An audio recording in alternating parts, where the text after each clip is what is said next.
శివరాత్రి పర్వదినం అంటే పంచరామ క్షేత్రాలకు చాలా ప్రాధాన్యత ఉంటుంది. ఈ 5 2 ఉమ్మడి తూర్పు గోదావరిలో, 2 ఉమ్మడి పశ్చిమ గోదావరిలో ఉంటే ఒకటి అమరావతిలో ఉంది.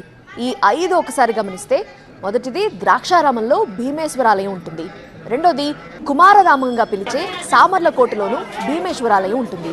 మూడోది క్షీరారామంగా పిలిచే పాలకొల్లులో రామలింగేశ్వరాలయం. నాలుగోది సోమారాంగా పిలిచే భీమవరంలోని సోమేశ్వరాలయం ఉంది. ఐదోది అమరారామంగా పిలిచే అమరావతిలోని అమరేశ్వరాలయం.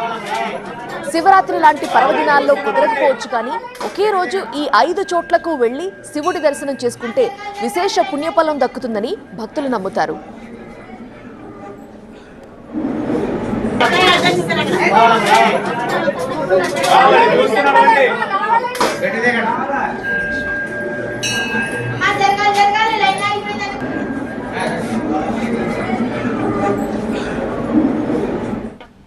శివాలయాలన్నీ సందడిగా మారాయి, భక్తులతో కిటకిటలాడుతున్నాయి. రాజమండ్రి శివాలయం నుంచి వివరించడానికి మా ప్రతినిధి సత్య సిద్ధంగా ఉన్నారు. సత్య, ఉమ్మడి గోదావరి జిల్లాల్లో చూస్తేనే పంచారామాల్లో 4 ఆలయాలు ఉన్నాయి. సో అక్కడ సందడి ఎలా ఉంది, భక్తులు తాకిడి ఎలా కనిపిస్తోంది?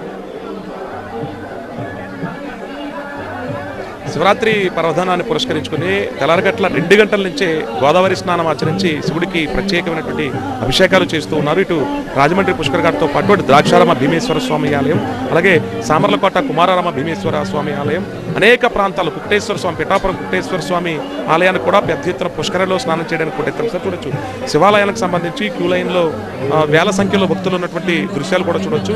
తెల్లారగట్ల 2 గంటల నుంచి కూడా అన్ని ఆలయాలకి ప్రత్యేక అభిషేకాలతో మారుమోగుతున్నటువంటి పరిస్థితి. ముఖ్యంగా శైవ క్షేత్రాలు, పంచారామ క్షేత్రాలు అయినటువంటి ద్రాక్షారంతో పాటు సామర్లకోట, అలాగే పిఠాపురంతో పాటు ఇటు మురమళ్ళ వీరేశ్వర స్వామి ఆలయము, అనేక ప్రాంతాలంతా కూడా మొత్తం శైవ క్షేత్రాలకు సంబంధించి శివాలయాల్లో, అంటే ఏకశిలకు సంబంధించినటువంటి శివాలయాల్లో ప్రత్యేకమైనటువంటి అభిషేకాలు అందుకుంటున్నటువంటి శివపరమాత్ముడు ఈరోజు ఏదైతే జాగరణ చేస్తే కనుక ఇక్కడ ఒక్క జంగమ దేవరాలు, అలాగే మరోపక్క ఆలయానికి సంబంధించిన అభిషేకాల దృశ్యాలు కూడా చూడొచ్చు.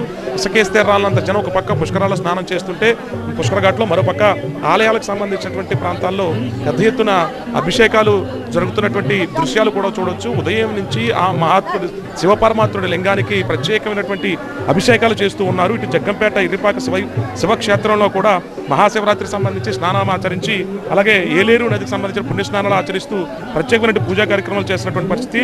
ఇటు ద్రాక్షారామానికి సంబంధించి ఉదయం 3 గంటల నుంచి కూడా ప్రత్యేకమైనటువంటి క్యూలైన్లు ఏర్పాటు చేశారు. 3 గంటల నుంచి ప్రత్యేక పూజలు అందుకున్నటువంటి ద్రాక్షారామ భీమేశ్వర స్వామి ఆలయానికి సంబంధించి ఇతర రాష్ట్రాల నుంచి కూడా పెద్ద ఎత్తున భక్తులు వచ్చారు. అటు సామర్లకోట కుమారరామ భీమేశ్వర స్వామి ఆలయంతో పాటు మురమళ్ళ భద్రకాళి సమేత వీరేశ్వర స్వామి, అలాగే కాట్రేనికోన పార్వతీ సమేత కుండలేశ్వర స్వామి, కడలి కపోతేశ్వర స్వామి, అనేక ప్రాంతాల్లో భక్తులకి అటు పోలీసు బందోబస్తు కూడా ఏర్పాటు చేశారు. మరోపక్క ఇక్కడ చూడొచ్చు రాజమండ్రి పుష్కర్ ఘాట్కి సంబంధించినటువంటి ప్రాంతాల్లో కూడా మొత్తం ఓం నమ శివాయ కూడా శివనామస్మరణతో మారుమోగుతున్నటువంటి పరిస్థితి. ఒక పక్క రాజమండ్రికి సంబంధించి పుష్కరాలు సమీపిస్తున్న వేళ ప్రత్యేకమైనటువంటి భద్రతా చర్యలు చేపట్టిన నేపథ్యంలో తెల్లారగట్ల 2 గంటలకు మొదలైనటువంటి రద్దీని ఒకసారి చూసుకోవచ్చు. అదే రద్దీ ఇంకా కూడా ఈ రాజమండ్రి పుష్కర్ ఘాట్లో కొనసాగుతూ ఉంది. ప్రస్తుతం మొత్తం ఉమ్మడి గోదావరి జిల్లాలకు సంబంధించినటువంటి మొత్తం శివనామస్మరణతో శివరాత్రి జాగారం కనుక ఈరోజు శివపార్వతులు ఈరోజు వివాహం చేసుకున్న రోజు కాబట్టి ఈరోజు జాగారం ఉండి పస్తులుంటే కనుక ఆ శివపార్వతుడికి సంబంధించినటువంటి, అంటే అన్ని ఆలయాలకు సంబంధించినటువంటి భక్తులంతా కూడా ఈరోజు నిష్టగా శివుడికి ప్రత్యేకమైన అభిషేకాలు, ప్రత్యేకమైనటువంటి హోమాలు చేస్తున్నటువంటి పరిస్థితి అయితే మాత్రం ఉమ్మడి గోదావరి జిల్లా వ్యాప్తంగా ఉంది. ముఖ్యంగా పంచారామ క్షేత్రాలకు సంబంధించి ఎలాంటి ఇబ్బందులు కలగకుండా భక్తులకు ప్రత్యేకమైన ఏర్పాట్లు చేశారు ఆ ఆలయాలకు సంబంధించినటువంటి అధికారులు కాను, సిబ్బంది కావచ్చు. Right sir.